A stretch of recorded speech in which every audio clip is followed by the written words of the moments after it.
Questa sera mi aspetto ciò che doveva accadere già da lungo tempo, un chiarimento che metta insieme il pranzo con la cena, cioè spieghi da dove si è partiti, dove si è, dove si vuole andare, quale sarà la fotografia della città da qui alla fine di questa rivoluzione. Chiarezza è quanto chiedono i commercianti di Treviso al sindaco. Chiarezza dopo gli annunci di decisioni, le mezze marce indietro, i ripensamenti della giunta Manildo sul futuro di Treviso senza auto.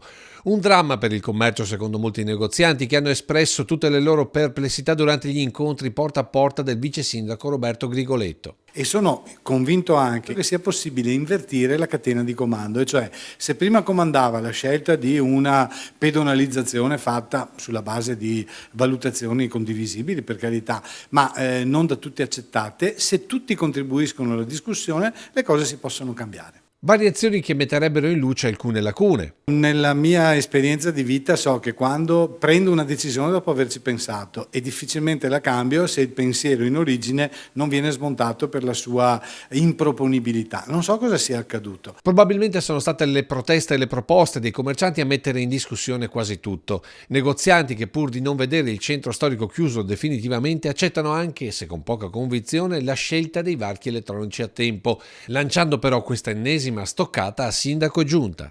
Non lo so se sia una soluzione, ma nel momento in cui gli amministratori hanno in consegna la città, ne dispongono per il tempo del loro mandato.